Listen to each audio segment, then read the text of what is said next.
We're just going to go into our next two sessions. They're two panel sessions about advice and then technology. There's a bit of a theme, though, I think we'll see emerging about technology as an enabler, because there will be quite a lot of tech talk, I think, on this panel as well. And before I introduce our panel, I just wanted to reference, so there's actually 10 periodic or elements that have been discovered in this building, including sodium, magnesium, chlorine, potassium, calcium, strontium, iodine, and barium, all discovered in this building. There's actually 10. You can visit the periodic table downstairs, and there's even a song to go along with the periodic table if you want to memorize the elements of the periodic table. But we created our own periodic table of financial planning a couple of years ago. Of course, the client, bright yellow up at the top, and all of the client, the aspects of collecting client information. I can't actually read that. Financial plan recommendations, implementing recommendations, regulatory environment, education and training, all things we'll be talking about in the panel that we have now. Now, one of the things that's a sort of a curiosity about the periodic table is when it was created. I can't remember the name of the guy that created it, but he recognized that there was gaps in the periodic table, and when he first laid it out in this sort of tabular format, but left gaps for elements that hadn't yet been discovered. And there's no doubt elements of financial planning that we've not yet added to our periodic table. So if you have any suggestions for things we should be adding, please let us know. With that, I'm going to introduce our panel, an absolutely fantastic panel to talk about human first, hybrid advice, and robo. There's been a lot of dissing of robo already. No doubt there will be more, making sense of future advice models. We've got Richard Caldecott from M&G, Nick Johnson from Coots, Andrew Cullen-Jones from SJP, and Helena Wardle from Smith & Wardle. Thank you for joining me. So the format for this is we're going to have a brief presentation from each of our panelists, and then opportunity for questions. You will notice my voice is recovered slightly. It will recover more if you ask questions. So make sure as we're going, you think of questions you want to ask the presenters, but we'll take them at the end of all the presentations. Richard, can I pass to you first? Sure. So I am so excited. It's my first day out of Scotland in 2 years. It's unbelievable. So if I get a bit carried away, you know it's just my overexcitement. It's been a great morning. So much this morning has really sort of inspired me in terms of this particular presentation I'm going to give you. I've thought so much about Nina's last session. I don't know how she ended up in re-reg and transfers from Jaguar Land Rover, but there you go. That was a bad career choice. So what I want to talk about here is what I call human-led, digitally supported advice. Now, we used to call this internally hybrid, but I've stopped using the word because I don't like it very much. It helped me explain what I was doing, but it's not a great word. And the truth of the matter is every advice business in the UK is human-led and digitally supported. What we're trying to do in M&G is see how far we can take that digital support. How far can we push that to help give advice to more clients? I often use the chart on the left-hand side, which is one of Heather's charts.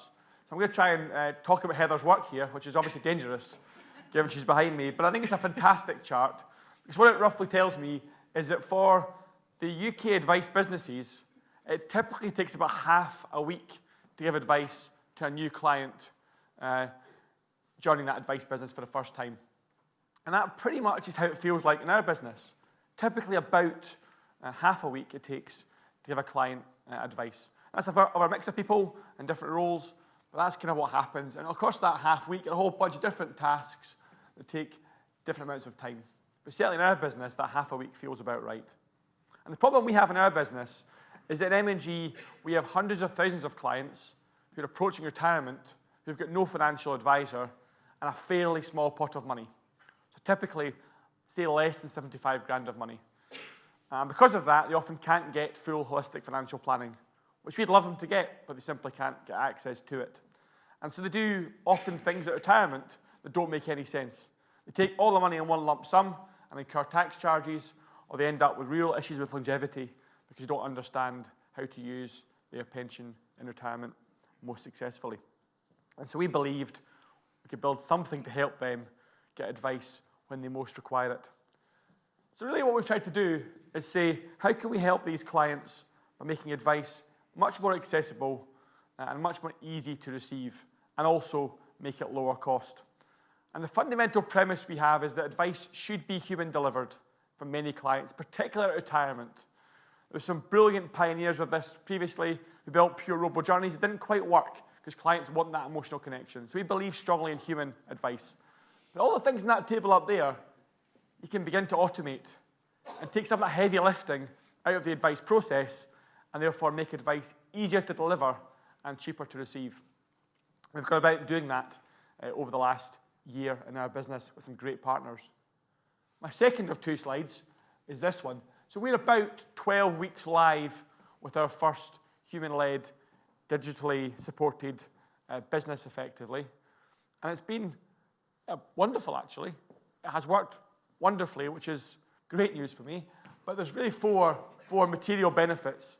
The first one is we can really make advice much quicker to deliver for clients if you give them that streamlined advice service at retirement. And that means they can get a full income plan for retirement in a fairly short time, and therefore at a much lower cost. The advisors love it, and that's the biggest fear of all, actually, was they wouldn't enjoy it, but they love doing what they do best, which is giving that client reassurance, education, challenge, and validation that you can never get from robotics. The clients love it, and that initial feedback is very positive, and again, delightfully, the advice we give is passing all of our normal standards of suitability, which is great as well. I've got four sort of closing observations as remarks, really, that I've learned. I think the first thing I'd observe is that human point. So we're doing this work. What we're hearing from clients is the human contact is key. We can automate lots of things, to Nina's point earlier on about automation, but they still want that human touch and contact, and that trust-building exercise. So we can do that, and that's really important. The second thing, which is a bit of a surprise, really, is clients of all ages are perfectly happy working digitally if the tools are good enough. We've seen no issue at all with that in our business so far. There's huge value in automation, but the real value is integration of data from left to right in the process, and that's really hard. That's where all the cost and difficulty is, but that's what makes the thing work most smoothly. And then lastly, for me, this is built for a particular use case, but the beauty of it is we could bring these tools to many more advisors and clients if you look at this. There are multiple use cases, and this technology is just beginning to become more prevalent. That's, I guess, my perspective on the market and the opportunity. I think it's massive. And this is just our first start at it. Great. Thank you, Richard. If you pass to Nick.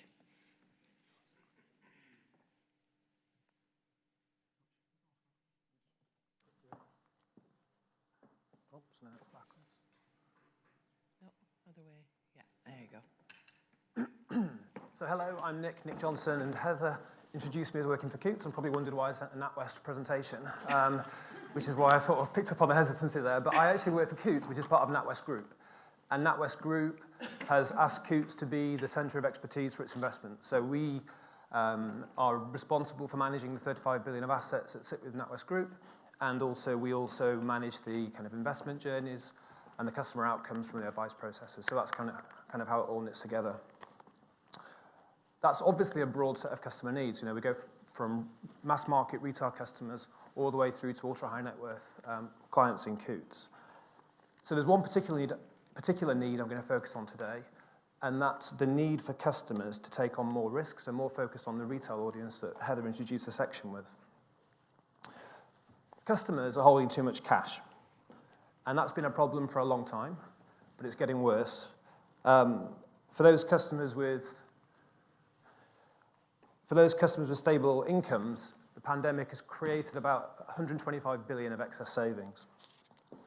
The household savings ratio at the peak of the pandemic was 25%. So 25% of people's income was all being saved into people's savings accounts and current accounts. And we have a persona for this type of customer. We call them the accidental savers because they haven't really built a savings habit or any kind of savings discipline. They just kind of built it up in their current accounts. And of course, low interest rates and the ongoing high inflation rates means that these customers are sitting on probably quite a bad long-term investment strategy, losing out in real terms. Now, the FCA recognised this last year. You've probably all seen this, but for me, it's really quite startling that they raised concerns about the 4.3 million customers that are sitting in cash who could potentially benefit from investing. And they set the industry a goal of moving 1.7 million customers from cash into investing. So it's been really handy for me with my compliance people, actually, because that's quite a nice message for us. So, from my point of view, at NatWest, we think we've got a really big opportunity here to help change customers' lives for the better, to help these accidental savers become more deliberate investors. The problem is, of course, that many people don't think investing is for them. They overestimate the risk, they think they need a lot of money to invest, they think it's complicated, they focus on the here and now, they can't very easily wind themselves forward by 40 years and think about the benefits of investing. So that, in summary, is our kind of customer problem. They're holding too much cash, they don't realize the impact that's going to have on them for the long term, and the answer is to invest, we all know that, but there's many, many big blockers in the way. So over the past few years, we've experimented with lots of different kind of solutions and ideas for this customer problem. And one of those solutions was, automated advice. The idea was there's an investment gap, therefore customers need advice. We'll build automated advice, kind of inspired by the then new robo advisors, the Nutmegs, Money Farms, etc. of the world. Customers will go through this process, they'll want to do that, they'll want to fill in all their details. We'll provide them with personal advice that helps them get into the right investment solution. It's really scalable, kind of makes sense on a spreadsheet, it's fully automated. And we solve the advice gap. Brilliant. It sounds amazing. So we built it, we tested it, we asked customers, would you use it? Yeah, we would. But they didn't come. Those customers did not come. And so we were obviously disappointed about this, and we swallowed our pride, kept it open. We saw other firms open services, close them. Investec, you'll remember that. UBS did something similar too. They just disappeared. But I'm really glad we did that. Really glad, because it meant a year ago we could try another experiment, which was the thing I'm going to talk about now. We offered our affluent customers a new service that used exactly the same journey, the same automated advice journey that we'd built previously. But rather than being by themselves, the customers would be guided through those journeys in a similar sort of way by what we call our digital wealth managers. So these are level 4 qualified experts who can help customers with queries as they arise. We added video conferencing, co-browsing, so 2 extra little bits of tech, and thought, let's see how this goes. And it was really, really good. It was brilliant. People absolutely loved it. Even though the customers were putting all their own data in, having someone there to go through the journey with them, picking up any queries, picking up any kind of top tips for them as they go through it was really, really good. And so for me, that was a real eye-opening moment. Having been part of the early, people will just come, we'll automate it, they'll come. Really kind of flip my mindset into how some customers, technology will only ever be part of the answer. They need that human support to overcome those barriers that I mentioned earlier. So we've started scaling in a similar sort of way. We started to scale in our affluent segment in the summer of last year. We're going to hope to roll out to our retail customers this year as well, using the same type of service. And so I'll leave you with a couple of data points, well, a few data points. 30. That's the number of digital wealth managers we have now, supporting customers, but we want to grow. 15, that's the number of advice events a digital wealth manager can do a week. So to your point, half a week for one customer, we can now offer 15 advice events per advisor. 2,000 plus, that's the number of customers we've helped over the past few months with this service. And 70% is the invest rate. So we expect some drop-off because people will be told not to invest if it's not right for them. So I'm really happy with that kind of conversion rate in the funnel. So as we look forward, we have big, big goals for the service. We're thinking about how we can leverage more technology across more journeys, more customer segments, improve the data sources we have feeding the journey, and broaden the service to cover more complex needs. Because right now, it's very much, I've got cash, how can I optimize my situation? So I think that the service has got a very exciting future. Fantastic. Thank you, Nick. And if you could pass to Helena. I had to mess up the numbering. So I know this is going to be slightly antagonizing for a few product providers in the room, that I'm saying advice doesn't equal products. So I'm Helena Wardle, and I'm a chartered financial planner at Smith & Wardle Financial Planning. I am really, really lucky to genuinely love what I do. And I see the big impact we have on people every single day. And in our own practice, we are mostly helping clients at or near retirement, where we're helping them figure out, have they got enough? What on earth have you guys written to them? And also just trying to, sorry, I had to say that. And also just trying to figure out how they actually need to take the next steps. And a lot of that is about helping them understand what that's going to look like. And I absolutely loved that Nina brought in the fact that we are a service industry. And we really forget about that so often, because that's what we're here for. We're giving people a service. But actually, the process of delivering advice and giving regulated, compliant advice is hugely long, exactly as Richard said. You know, we give people reams and reams and reams of paper and do lots and lots and lots of stuff, which is making our services really inaccessible for so many people. We are only helping a fraction of people deliver something that's actually incredibly meaningful. And if we think about the difference that we make for people and the things that I do for people, it's not about take this pension over that one. They don't ask me about investments, trust me. It's about the stuff that matters to them. What is their money going to do for them? What are they going to do in the future? And how does that all connect? And that's where you need the human element. A large part of what we do can really be innovated, and technology can make things so much easier for us. But we are not having advisors in the room telling you this is what you need to do. And that's why I think at the start I was going to say, what am I doing here? I'm here with Coots, M&G, all these guys. But actually, we are exactly the right people that you need to have in the room, because we understand the client journey so much better than you do. And I mean that well, which is why I think we need to remember that there's a lot of people that is in the position now that they don't have enough for retirement. They are sitting there that if they spoke to me when they were 20 or 30, the difference I can make to their lives is massive. We are really doing younger people a disservice by just dismissing them for buying crypto. But we're not talking to them, and we're not talking to them in a way that they want, because majority of people that will engage in the services that we need to create has never seen the usual way. So completely flip it on its head, because we don't need to deliver the services in that way. And that's why I'm really excited that we have tried to work on this problem, and we are building a service that will help younger people, and we will engage with them in a way that we're just not doing at the moment. So the one thing I'd love to leave you with is an African proverb. If you think you're too small to make a difference, you haven't spent a night with a mosquito. Fantastic, thank you. Nice.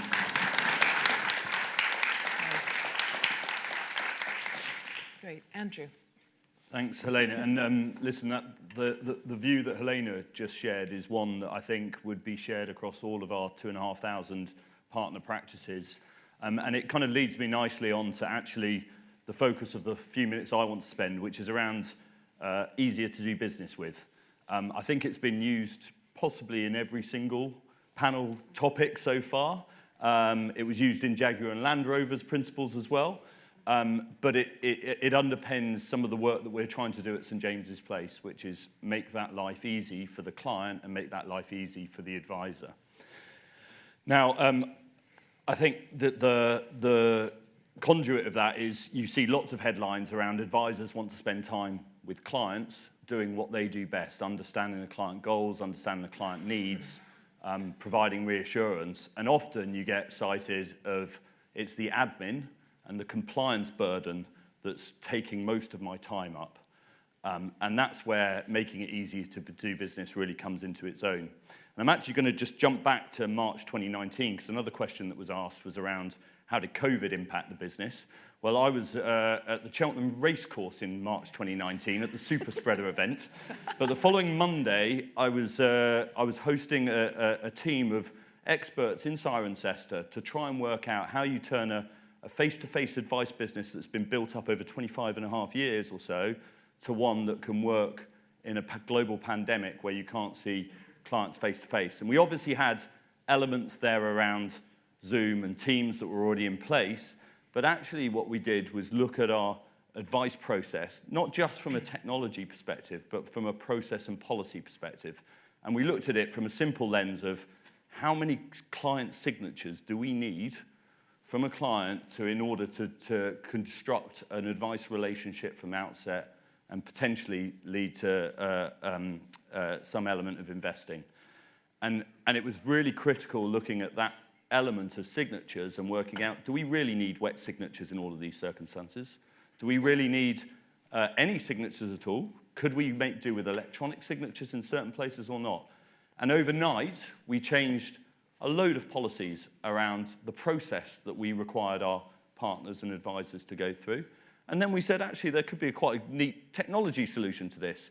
So overnight, we did digital PDF forms, and then within weeks, we had launched DocuSign. And it didn't just stop there, because funnily enough, the ones that you could do on March 2019, trusts were really difficult to sort signatures out for. But actually, if you restructure some of the trust deeds into trust requests, you can do it without signatures. And that lens of process and technology is really critical to the journey we're on at St. James's Place. It's about supporting our partners, our advisors, and our clients by making it a lot easier to do business with. Now, the COVID situation was a catalyst to accelerate some of that journey, but it was a journey we were already on. And we've made a lot of investment in, I guess, two core pieces of technology. Bluedoor, our back office system, our system of record, and we've made a huge investment in Salesforce, our system of engagement. And ultimately, what we're building is an ecosystem that reuses data across both back office platform as well as system of engagement to make life easier for advisors and life easier for clients. So I've referenced a few other things on this slide around open banking, around, I know we've got Autec Finance in the room, we've worked on goals-based planning tools, calculators, but we're essentially trying to build an ecosystem that reuses data and makes it a lot easier for partners, our advisors, and their clients. And just to finish off, we're taking that to a new level in terms of an advice assistant that we're working on for June. Again, the partner and advisor-client relationship is centered to this, but ultimately it's about trying to get the information that advisors capture around clients in the advice process and reuse that data to try and fulfill all of the regulatory aspects that need to go with providing advice. So something that works in terms of a suitability letter, something that works in terms of an illustration, something that works in terms of a fully completed new business process application, all generated from data that's provided by the advisor from the client discussions they've had. So that's something that we're working on at the moment, but again, just to reiterate, the central focus of this is making life easier for partners and advisors and life easier for clients. Thank you. Thank you, Andrew. Fantastic. Perfect, got everyone's names up there. Right, I'm looking around for questions. There's been a few themes that have come through all of the sessions so far. I think Andy Bell started his remarks talking about ease of use. It came through in the comments from some of the other panelists. It definitely came through in Nina's session, and it came through across these. Another theme is about technology as an enabler of advice. You're right, Richard, every advisor is using technology. And so this idea of hybrid advice is, where do you draw that line between what's traditional and what's hybrid? We call it tech-enabled advice. You might notice a robot holding a cup of tea on our latest report. It's a subtle reference. I thought the comments that you made, Nick, about cash were really, really interesting, and I want to come to you in a sec, so I'm not going to go further on that. I think there's also some things that in my head I'm thinking about the regulator and the regulator's role in regulating product, not planning, and whether that's forcing us into some of the situations we find ourselves in. There was also an emphasis on engaging with younger people, which has come through in most of the sessions so far. And data use came up again. So I'm going to ask a question, and then I'm coming back to all of you. And you, I see Alex up there holding a mic, so you can get his attention if you're up top. I want to talk about the language that we use as an industry, and come to you first, Nick, about when I remember years ago, I did interviews with people who had high cash holdings to ask them about why they weren't investing. And this woman I spoke to, she was in her early 60s, and she had, I think it was £750,000 in her bank account, right? I was like, so, why aren't you investing it? She said, I can't afford to lose it. Once I have $1 million, I'll be able to afford to lose some, and so then I'll be able to invest. And other people talking about, when I asked them about what capital at risk means, they thought their house was at risk. That it wasn't just that the value of the investment could decline, but they could lose their house if they invested money. And the language that we use as an industry, some of it's required, or maybe not required. We have to push back against some of those assumptions. But I'd like to hear some, you elaborate some of the things you were talking about in your intro remarks about, is the language that we're using as an industry alienating people, and is that why they're stuck in cash? Yes, definitely. And, I would say one thing we've learned over the past 18 months, because we've been really deep diving onto this, is actually trying to avoid the word invest at all. People, straight away, it conjures up, as you say, these feelings and these emotions and these beliefs that people have been carrying around for a long time in their heads. So the way we've tried to approach it more is by trying to bring together more explicitly our savings. So you can save for the short term in this way, and you can save for the long term in this other way. So that's kind of how we start to introduce investing as a concept, only once people understand the problem it can solve. And so one of the things we've been quite successful with actually over the last 18 months is using inflation tools. It sounds very basic to people around this room, but trying to really make it very personalised and very clear to a customer that if you have £750,000 in a savings plan, do you realise that in 10 years' time, that will have reduced by £100,000, or whatever the number is. And so we've had quite a lot of success with these little tools that people can put their own numbers into, understand the impact on them personally of the low interest rate, high inflation environment, and then use that as a trigger to say there is a way we can help solve this problem, and only then kind of introduce the word invest. We actually struggle internally with our colleagues as well on this, because I've heard people say that investing is gambling. I'm like, well, you'd have to believe for it to be a gamble, for you to lose all your money, that every single company that you invest in will go bankrupt. They'd have no value, even when they did go bankrupt, and every government in the world would not be able to pay back its debt.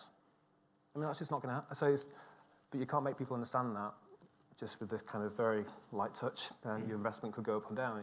People just don't really comprehend the risks involved. So it is very challenging, I think, to try and get these messages across. You might just come in on that. My sense on you're right, the regulator has come and actually highlighted the dangers of excessive cash holdings, particularly at retirement, and the impact, obviously, inflation has on that. I think one of the key benefits of advice is one that gives people the confidence to invest. That's about having, obviously, sufficient cash holdings for a rainy day, etc. But the huge difference in outcomes, and the regulator become a much more outcome-focused regulator, is the huge benefits that people like Helena will do is give people that confidence to invest, and obviously with that risk, get the necessary return. And does that come up? Oh, sorry. It's quite interesting, Andrew. In our journey we've built, what we've found is when the client does their own work on their attitude to risk, they're often really, really low risk. So they come out almost so low risk they can't invest their pension to draw money down from it. And it's only when they have that chat with the advisor, they understand that trade-off between risk and return, that they might say, actually, I'm not that low risk after all. So that's one of the dangers I think we've found of tools without the human support. It takes a conversation to explain to the client why that risk you're taking is of value. And we're just quite surprised by how many times the client says they don't want any risk at all in their process. And that's a learning for us. Come in on this. I think Helena has something to add. I'm really sitting here trying to not laugh, because I actually call an attitude to risk questionnaire the world's worst personality test, because that's exactly what it is. And it's so subjective. There was actually a study done that showed that people's emotions and having issues getting to your office really drives how they answer that. And you can do that. Just do your own Myers-Briggs or whatever, and you'll see your answers come out separately all the time. And it is about conversation, because if you genuinely sit in front of a client and ask them, so tell me, what does risk mean to you? You will get a different answer. Losing all my money, not having access to it, having to pick stocks. they don't understand what we think risk is. We need to think about it. What is their point of view of risk? How do they understand it? Because the one thing that people don't have in the UK and struggle with is composure around investing. That is actually a bigger risk than having them in the right risk profile, because you can have their risk mapped out and then markets fall 20%. And even the person that said to you, yep, fully okay with this and I can cope with that, what do I do now? So what do we do for those people that don't talk to people like me, that tell them to shut up, close your eyes, and I'll tell you when it's over? Because that's what we sometimes have to do. It's a difficult conversation to have, but you have to have that human element to say, actually, do you know what? We talked about this. It's difficult. It's hard for everyone, but that's what we're here for. We hold their hands through this, and that's what advisors do. So to say that we can, there's not an important part to play on that for advice, the human element is really key in those emotional points, which money has got so much attached to it. We're scared of it, we're anxious about it, we link our success to it. It's far more emotive than people think. Yeah, I think I touched on value of advice in terms of confidence to invest. Probably the biggest element of value is around behavioural reassurance at times of volatility and making sure that people remain invested. And that's where that challenge between different business models play out. And to be fair, shut up wasn't the right word, but I'm very nervous. It does sometimes seem like those ATR questionnaires are used more for CYA, I think is the polite way to say it, rather than for the client benefit. I mean, a conversation about risk is important, but the tick box questionnaires sometimes feel a bit forced. I'm looking around the room. We have a question, Clive. Can I throw that far? Let's see. God, okay, I might have to throw it up. Can I throw it one and then two? Oh, nice. Sorry. Not in the nose, at least. Okay, Clive. Can you hear? I like what Richard has to say. I love the idea of this hybrid product, but we know with organizations, whether they be M&G, whether they be NatWest, that in reality, we have to phone up and the lines are always terribly busy because it goes wrong. What Helena says, and some of you know I really endorse Helena's views, she's actually dealing with the reality.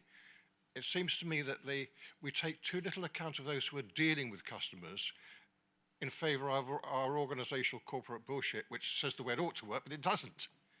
I would question for Helena, what would you adopt of the digital bits that would work for you, and why aren't they working at the moment?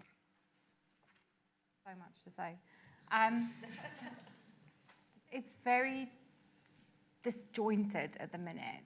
We duplicate a huge amount of what we do, and as smaller businesses, which most IFAs are, it really seems like such an out-of-reach problem to solve, because you need a huge amount of cash to be able to build the things that you need, and you almost just need to throw a lot in the bin and start again. But I think that's where I really have enjoyed the challenge of working on this problem, because as a small firm, we've got complete agility. I understand which elements I can automate and which elements I feel is really important and critical to still keep. And I don't think that people that are building the solutions are talking to people like me enough to understand what that client journey looks like. Because when you start mapping it out, the biggest difference that product providers can make, in my opinion, is communicate better. Because then people wouldn't need to pay me as much to tell them what you're telling them. And that's really a key part of it, because they're getting statements. 24% of people read their pension statements. And we wonder why Richard's got to think about people not having enough money, and having these small pots. Because we're not engaging them in a way that they understand. That's not technology, but gosh, infographics. Have anyone heard of those? There's been some really interesting innovations with pension statements to try and make them digital, but it's quite hard. And until we get to a point where we can personalize, I think a lot of those things are quite difficult because different people have different interests. When I first saw the wake-up statements, though, I thought someone sent me the wrong document. I was like, where's the wake-up? Maybe your financial house is in quite good order. Richard, I'm interested in hearing a bit about the use of data. So Andy Bell mentioned this morning that one of the things that he feels constrains him is the ability to use data to be able to nudge people into decisions. Is that something that you think is a struggle within your organization? Is that one of the reasons that you look to offer sort of that tech-enabled advice, because then you don't have to worry about nudging people in a self-directed environment? Yeah, so I've kind of got two halves to my job. So one half is working in an advice business, and one half is a D2C business. And so Andy's point was marvelous this morning. I've got clients in that D2C business where it appears to me, I can't tell because I don't know much about them, they're probably in funds that look odd to me given their demographic and their age particularly. I'd love to wake them up, to your point. Even if they leave the business, I couldn't care less. They're in the wrong place. And I can't tell them very easily. And I've spent a year trying to solve that problem. How do I wake them up and not scare them? Because if I scare them off to an advisor and they've got 19 grand in an ISA, they won't get much help there for all the same reasons. So that's definitely a D2C issue we have. In the advice business, we've got a different opportunity where we know more about our clients than anybody else in the world. So my advisor knows more about me than Google, I suspect. And yet we don't use the data very powerfully. So I see my advisor once a year and I go through this process effectively. And in between, life's happening to me effectively. So for example, we know through my journey how clients will respond to market falls. And then Russia goes to war with Ukraine, the market falls. We can use that data much more powerfully, I think, to talk to clients between advice interactions. But we're not quite there yet in my business. But that's the opportunity, is to try and use that data powerfully to create much more contact, much more nudges. But it's much easier in an advice business than it is in a D2C business.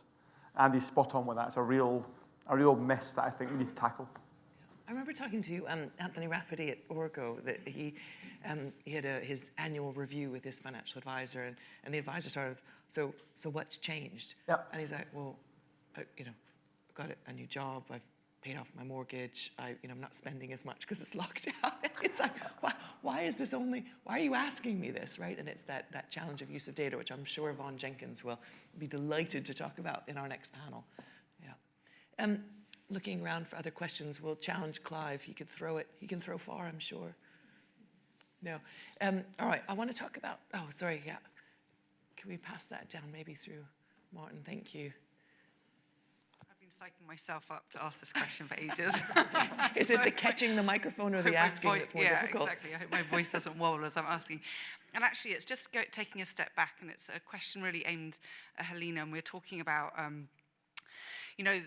creating engagement and creating the stories to be able to speak to your clients about, and something that we perhaps miss. We've spoken a lot today about data, platform, product design. And with Nina, she was, it was great. I loved that presentation because it was suddenly talking about creating stories for people that are very tangible.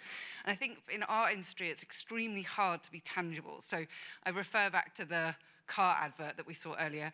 You put a car, no disrespect, but you put a car on an advert and it's suddenly very emotional. And we drive cars, so we can sit in the car and we can drive it and we get that tangibility. But in our industry, we don't have a tangible product. So I guess the question is, how do we make that engagement with something that is, how do we tell those stories? How can we help you tell your stories? Is it through an infographic? Is it that we need to start thinking about social terms? So, are we creating reels, for example, where we're telling a story in 30 seconds? How would it help you, for us, to make a story that you can tell? I love that question. It's a really good point. I have actually said a couple of times now, I really think we need to segment how we present information to clients, because we get different types of clients wanting different information and wanting it in a different way, but we all produce the same fact sheet. We all produce the same, key features document. And if you tally it up, we spoke about this earlier, it's over 140 pages. Yeah, I don't know many people who'd read that. So the key thing is to know that people take information in different ways. And why don't we present it in a way that they can choose how to take it in? Because it's not inclusive. A lot of the language actually used on fact sheets is very masculine. That's very off-putting, and then we wonder why women aren't investing. And I really think that we need to think about how we present it. People are, especially younger people, do probably want more video content, because that's where and how they take information and how they've learned. So we're just putting everything out there in the same way and not really thinking about the end person that's going to read it. Who is the message for? And write the message for the person who's going to receive it. And because there's so many different ways that people take information in, you can't just have one straight way. I know that's not a great answer because it means a lot of work, but we're about to, you know, we need to do that if we want to engage people. The only thing I would add is that as an industry, the financial advice profession is not very loud in Westminster or anywhere else. And actually the benefits of advice, I think, are proven from any kind of client survey or anything else that comes through. It's you know, the client recipient is a huge advocate. Yet it's fairly unknown across the broader spectrum. So I think there's a role to play in the industry about portraying some of the benefits of seeking advice because they're really tangible when you get there in an individual circumstance. I can't agree more. Like, honestly, the amount of people in the industry that I speak to that still don't know what I do, and that sort of says a lot, doesn't it? And I think that's a big part of it, because that's why I said advice doesn't equal products. We don't sit there with someone taking them from a journey to get a pension. We ask them what matters to them, what's important, what are you trying to do?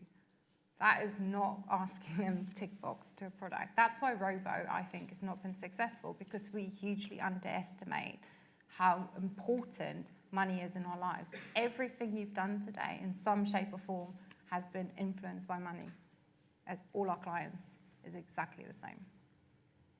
Which is the irony of why it's the product that's regulated, which is an interesting trend actually happening in some advice firms with the financial planners becoming deregulated. Martin, is it a quick one? Yeah, can you pass that? Just taking that theme on a little bit further, just a quick one then across the panel. How much of their time is spent on reimagining how consumers engage with our services, or how much time is spent on automating our existing processes for our benefit? Because if I look at the presentations, most of them are automating processes which we may benefit from a lower cost to serve. And how much time, so if I went across the panel and it was what percentage of time is spent for our benefit or the consumer's benefit, that would be quite an interesting and maybe telling statistic. Can you do it in 30 seconds or less, because we've got this red screen flashing at us? I'd say one challenge to that, right? They're not exclusive. They're not exclusive, right? Because automation delivers a lower cost to serve, right? It's all, in this case, in my case, it's all back to the consumer, every penny of it. But the question really is, are we reimagining enough? That's the question that really matters. I'm not sure we are. We're still automating the same process, which is the real question. I think there's a problem. Yeah. Sorry. I would like to say 35, but I work in a big bank where we do loads of governance and rubbish like that. But all my teams are focused on customer problems that we can solve, not bank problems where we can automate. And that's kind of not what we do at all.